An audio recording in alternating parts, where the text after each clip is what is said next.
Assalomu alaykum obunachilar. Bu molimiz kecha tuqqan ekan, bir sutka bo'libdi. Hali ham yo'ldosh tushgan yo'q. Shu darajada qiynalib turibdi ekan mol, kuchanib.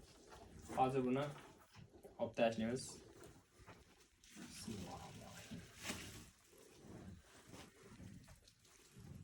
E'tiborli bo'lishlaringizni so'rab qolamiz. Yo'ldosh ichkarida qolib ketsa, endometrit kasalligi qo'zg'aladi. U mol kuyga kelganda orqasidan qon kelib qolaveradi.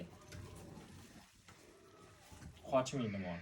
Shunga o'z vaqtida tushgani yaxshi. Tushmasa veterinar doktor chaqirib tushirtirish kerak.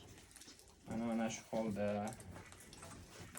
Hozir buni ichlariga margansovka bilan tozalab yuvib tashlaymiz.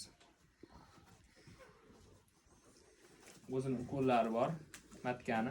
Qolgan mayda-chuyda yo'ldoshni ajratib olib tashlaymiz. Video manfaatli bo'lgan bo'lsa, bittadan like bosib, kanalga obuna bo'lib qo'yasizlar.